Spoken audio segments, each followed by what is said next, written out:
while we work on new episodes. So that means if you have an idea, something that you want us to versus, you've got to tell us. There's a lot of ways to do it. You can do it on social media. There's Instagram, TikTok. There's an email address. It's all in the show notes. So if you've got an idea, something that we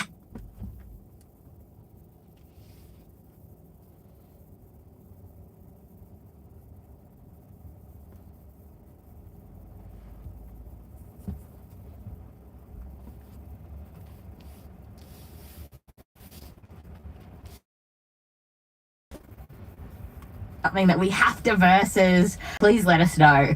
We absolutely love hearing from you. Now, on with the show.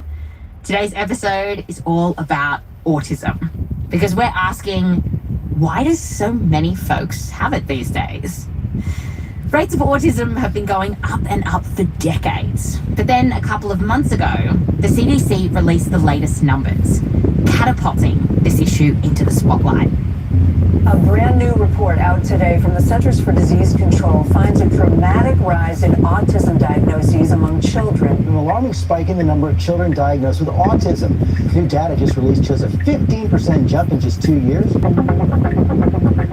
The CDC report found that 1 in every 31 kids looked like they now had autism, which is nearly 5 times more common than it was 25 years ago. And the rates in boys were even higher. Health and Human Services Secretary Robert F. Kennedy Jr. says this is an epidemic. This is part of an unrelenting upward trend. Prevalence 2 years. The answer is very clear. And this is catastrophic for our country. And it's not just in the US. In Japan, Canada, Australia, Europe, rates of autism have been going up too. And now there is this huge fight brewing as to what's behind this. Why do so many people have autism these days? RFK Jr. reckons This toxin. And somebody made a profit by putting toxin into our air, our water, our medicines, our food. About what's causing this, from vaccines to pollution, a whole bunch of other stuff. Can more screen make your child autistic? A new study says yes. It might be microplastics, the forever chemicals. Living in an area with high levels of air pollution may be linked with a woman's chances of having a child with autism. But then there are folks saying, whoa, whoa, whoa, whoa. There's actually a much simpler explanation here. And it all has to do with how we diagnose autism in the first place. So who's right? What is going on here? At a recent press conference, RFK Jr. said that we're going to start to have answers on the root cause of this epidemic by the end of the year. But Christmas has come early, because today on the show, we are going to find out what's happening. When it comes to the rise in autism, there's a lot of fingers pointing at lots of different things. More screens. Toxin. Microplastics. But then there's science. Science versus Autism is coming up just after the break.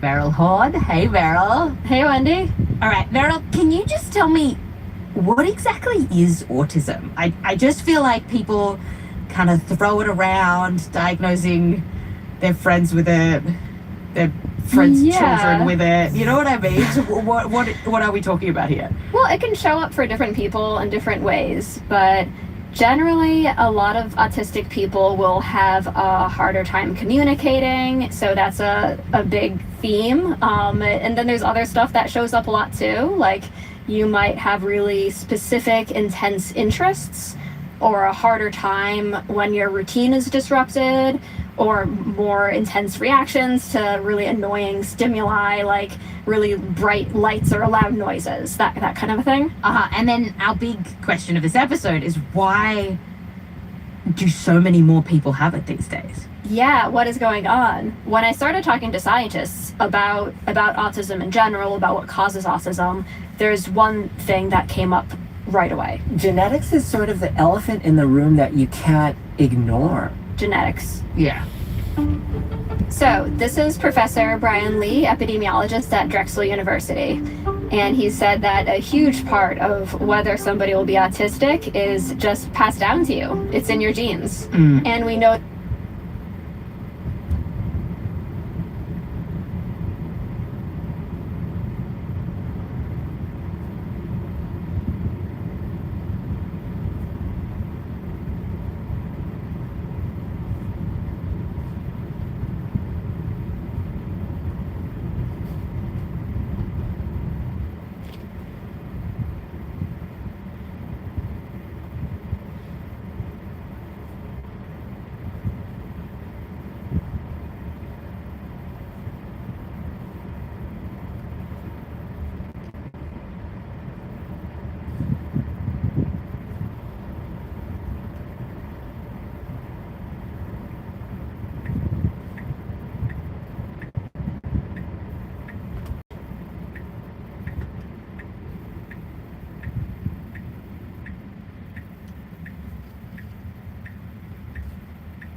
Apple Music Radio has officially arrived on TuneIn. Hear live hosted radio on hits, club, chill, country, Uno, and Apple Music One. All commercial free. Search tunein.com/Apple Music to start listening now.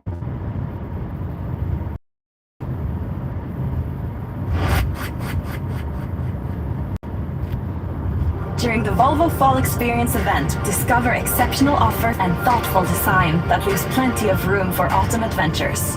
And see for yourself how Volvo's legendary safety brings peace of mind to every crisp morning commute.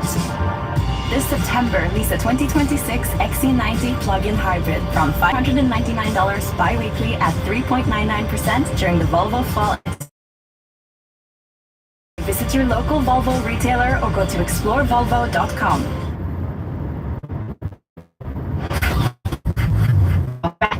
we're looking at autism and finding out why the numbers of people being diagnosed with it have been going up and up.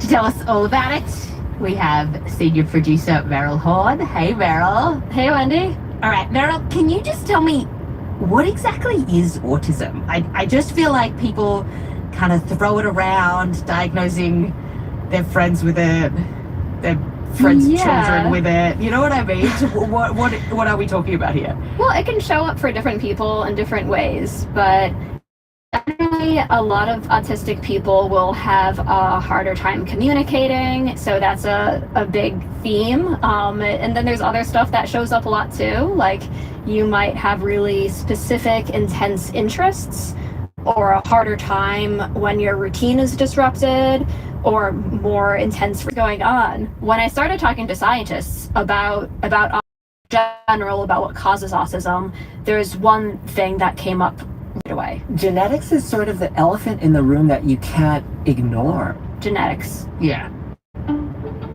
So this is Professor Brian Lee, epidemiologist at Drexel University, and he said that a huge part of whether somebody will be autistic is passed down to you. It's in your genes. And we know this from looking at studies on families. So like if we know if one sibling has autism, the other siblings are more likely to also have it. And then if you look at identical twins who basically have, the same DNA, it's like even more likely that if one identical twin has it, the other one is really likely to have it too. And so based on all that, scientists have kind of figured out how much of autism is inherited. And it's somewhere between 70 to 90%. Whoa, that's huge. 70 to 90%. Yeah.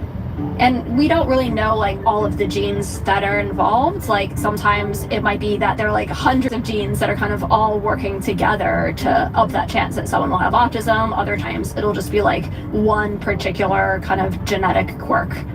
But yeah, genetics is huge.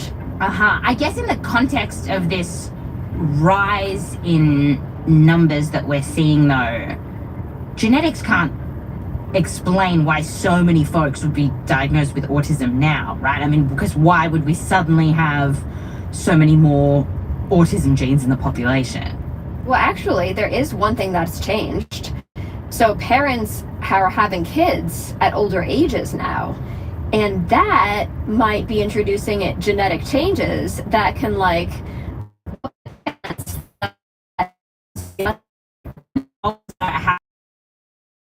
Well, Brian has studied this, so he did like a backup with the latest numbers for me. Okay, so overall in the US, about 3.2% of kids are autistic. So that's kind of like the baseline chance on average for autism. Yeah, so 1 in 31 kids. Yeah, it works out to 3.2%. Okay. What about the other side of this, the sperm? It's actually a smaller increase for the dads. But yeah, it still goes up a little bit. So could this explain why we're seeing higher rates of autism across the country and around the world? Well, a lot more people are having kids later in life. Like the percentage of births to women who are older than 40 has basically tripled since 1990. But overall, it's really small percentage of like total births. It's like 4% of all births in the US are from moms in their 40s. So I asked Brian, like at the end of the day, how much do you think this older parent thing can really explain the increase in autism cases?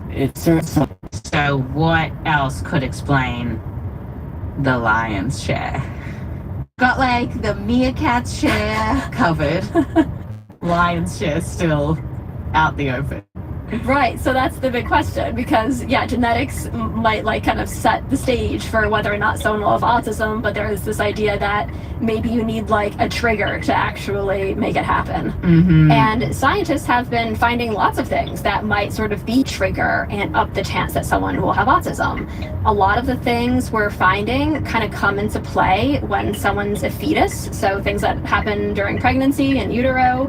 So like if a mom gets an infection, if there's complications, taking certain medications while you're pregnant, like there's an anti-seizure medication that will up the chance that someone will have autism. But like a lot of that stuff doesn't really explain why autism would suddenly be more common in the last few decades, right? Oh, because pregnant folks aren't taking more of those meds. No, yeah, experts told me they didn't think that this stuff would make a huge dent. There's maybe one exception to this, which is that if you're born prematurely, like very prematurely, you're more likely to have autism. And there are more premature babies that survive now. Mm-hmm. So maybe that's contributing a little bit to the rise. But the researchers I've talked to say that, like, oh no, this is such a small proportion of people with autism that, like, that really can't explain these huge rises that we are seeing either. Okay, so then what about these things in... We asked RFK's team about what specific environmental toxin he was talking about, and a spokesperson told us that, quote, everything is on the table. So I asked Brian about this. When RFK Jr. was talking about why autism is so pervasive, he said, quote, this is coming from an environmental toxin. What do you make of that? I know of his weird conspiracy theory type attitudes on vaccines. Wondering if that's code for we need to do another vaccine study. And if that's what he means, I would be very horrified, because that would be a tremendous waste of money to basically beating a dead horse at this point. Vaccines do not cause autism, full stop. It has been studied. It has been taken seriously. It has been studied. And, you know, various different vaccines, various ingredients in vaccines. And no, we cannot see a link here. But there are other potential things that are in our air and our water that probably weren't 25 years ago, right? Yeah, no, and there is a lot of research looking into other stuff that, you know, is in our environment and might be linked to autism. Brian said that one kind of hot area of research is air pollution. Like a big review just found that there might be a link between being exposed to certain types of air pollution during pregnancy and the kid later having autism. Oh, how would that happen? So pollution are these tiny little particles, right, that we breathe in, and it could be that they're getting past the placenta and into the brain as it's developing, and then maybe kind of changing the brain, like maybe through oxidative stress or neuroinflammation. But the kind of pollution that's linked to autism has generally been going down over the last couple decades in the US. So, like, that doesn't explain why it's been going up. And it's sort of similar with heavy metals, which is something a lot of people on the internet are worried about right now. There's some research that says maybe getting exposed to lead, for example, might up the odds for autism. But lead and other heavy metals have generally been going down. Oh, okay. So plastics have been going up, right? Yes, plastics have been going up, and there are a lot of studies that have looked at a potential link between plastics and autism. So researchers will look at the blood or pee from a pregnant person and look for chemicals like phthalates or PFAS or forever chemicals. And then they'll ask, like, are the kids who are exposed to more of this stuff in utero, are they more likely to, like, show signs of autism later after they're born? Yeah. And what do they find? A few studies say yes, but the vast majority of them find no connection. So, okay. No, there's no smoking gun here thus far for the lion's share, because maybe in cases here or there, but we are looking for something that could really explain, like, quite a large number of people now being diagnosed with autism that were not before.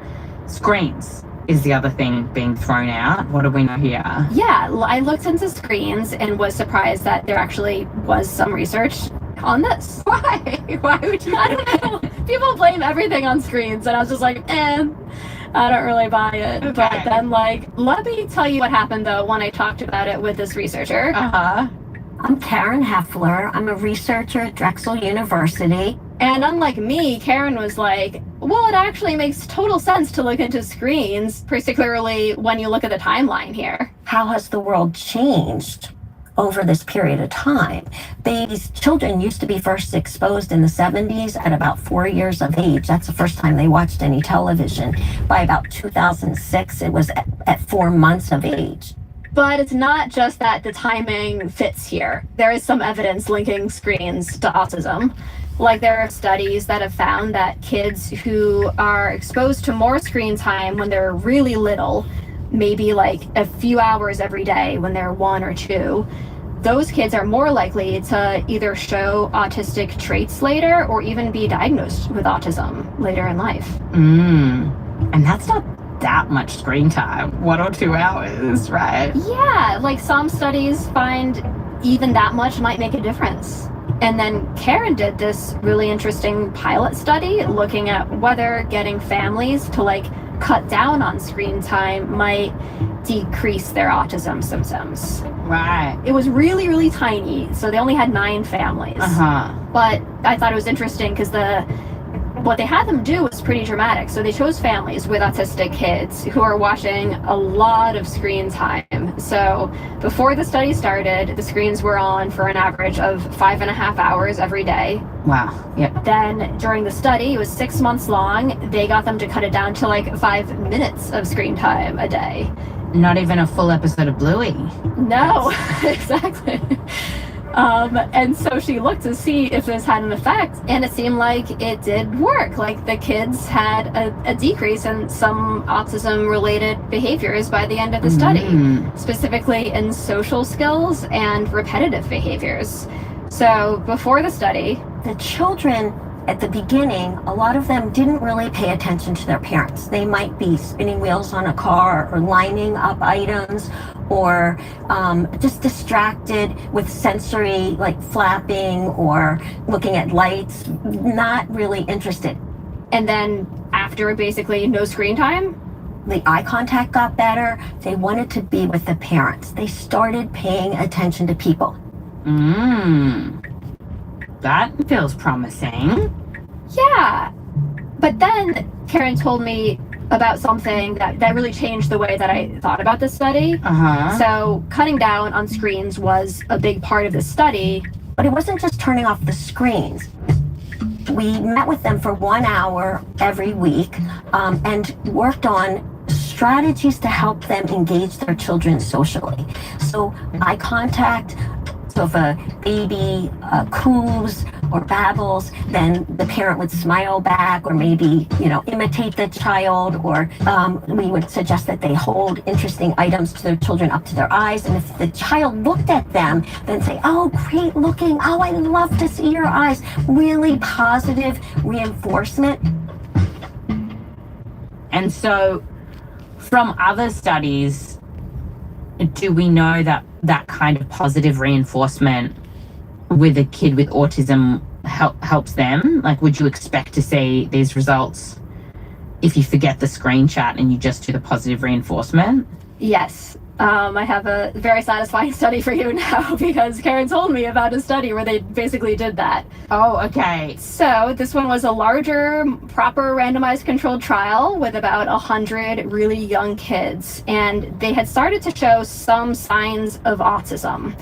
And what they did in the trial kind of reminded me of a lot of the things that Karen did in her study, because it was like teaching the parents how to pay attention to their kids really closely, responding to them and interacting with them. Right. But they didn't tell them anything to do with screens. Perfect. Great. Okay, so then what happened? Well, fewer of those kids were diagnosed with autism later.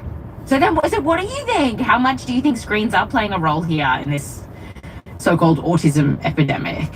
Well, it is a little tricky because, there are also other explanations why we might see a link between screen time and autism. Right. Like, we know that a lot of kids who are autistic really enjoy watching screens. So maybe it's that. Maybe their parents, put the TV on more for them because. But, that's not to say that screens are totally innocent here. Maybe there's a kid who is already on the autism spectrum and is watching hours and hours of screen time every day instead of interacting with other people. Maybe they're more likely to end up with an autism diagnosis because their social skills aren't getting a workout. That makes sense. But I think bottom line, you don't seem to think there's evidence that screens are really behind this epidemic, you know? Maybe a little bit, but it's really hard to say how much. Okay, so here's where we're at. I don't know. I feel like we have not gotten that lion's share of these cases yet. I mean, there's more cat dinners here and there, but we're missing something big still. Yeah, that's what we're gonna look at after the break. Something big.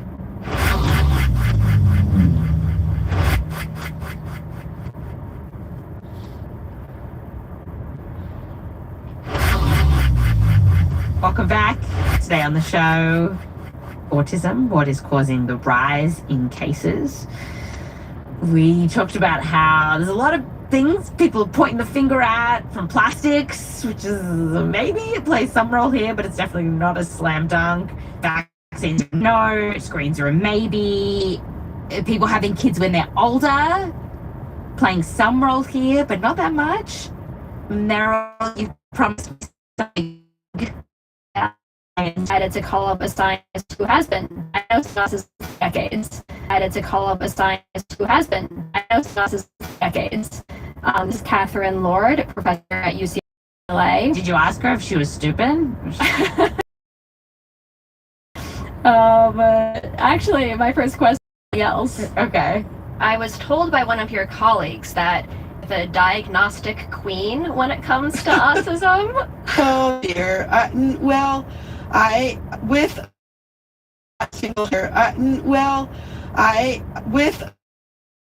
Single-handedly by any means, I worked to develop the most commonly used when they are intellectually disabled. We were very focused on things.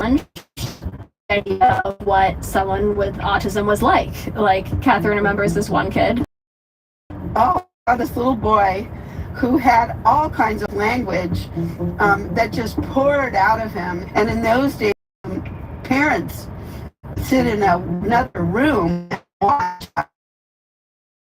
He was not happy about that at all. He was about 4, and he had a lot of repetitive language, and his nose was running, and he started talking about, I don't want to be a rainbow. I don't want to be a reindeer. I don't want to be a reindeer running reindeer. I want to be a reindeer. And what he was talking about was he was crying and his nose was running. And he had these phrases and he was trying to figure out how to say, you're making me cry. And people were like, boy, I don't know if he could be autistic. And he was as autistic as you could be. So wait, what else about him made it clear that he had autism? Well, now we know that, like, it's not necessarily that you don't have any language at all, but, you know, the way he used language was really different. Like, he would often repeat phrases over and over again.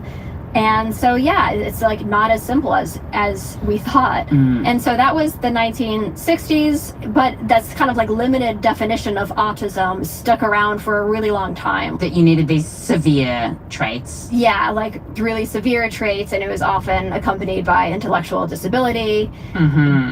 But then, even in 1980, this is when you see autism get its own entry in the DSM, which is the like Bible for diagnosing psychiatric conditions. So now it's like, it's not part of schizophrenia anymore. We got that right. But the description of autism is pretty intense. Like it says, quote, this disorder is extremely incapacitating, unquote. But then there's kind of a turning point.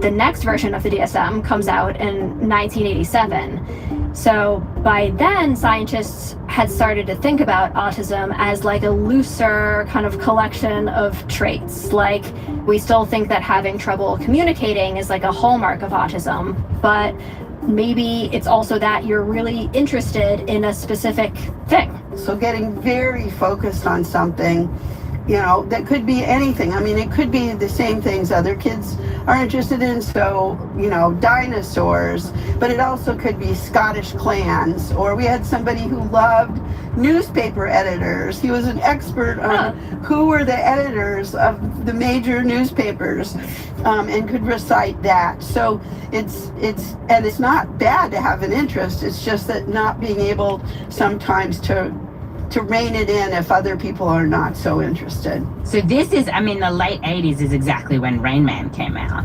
Yeah. Right?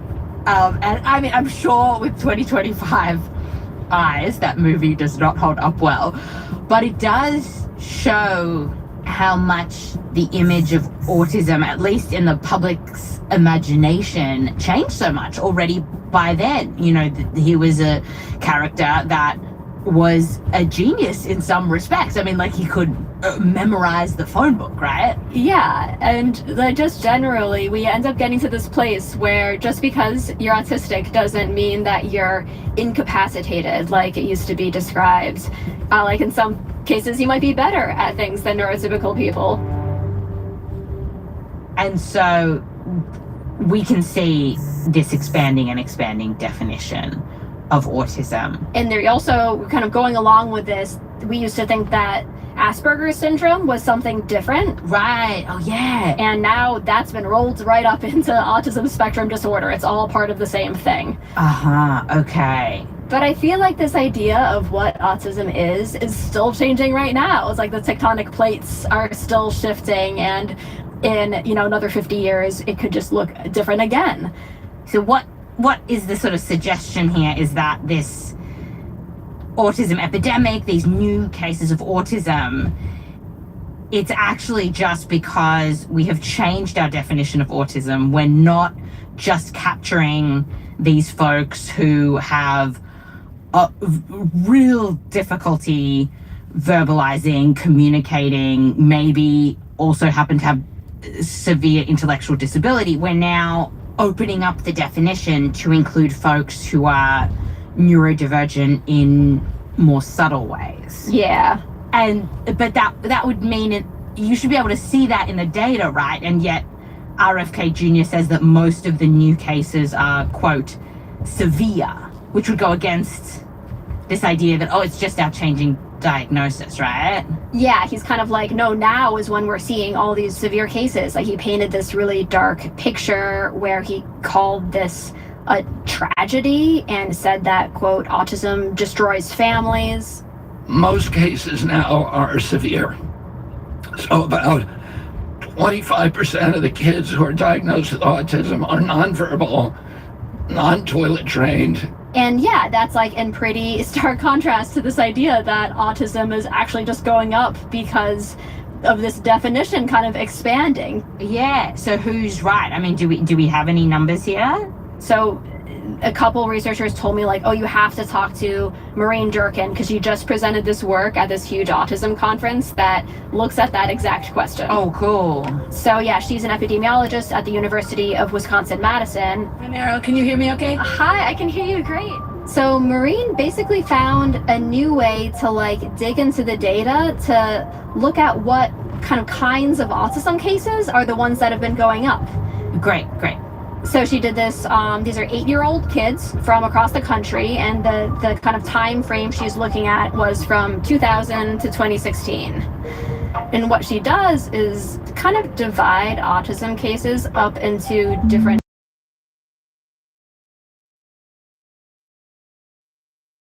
And so actually let's start there and find out, like, what Maureen saw when she looked at those kids over time. Group did not increase at all.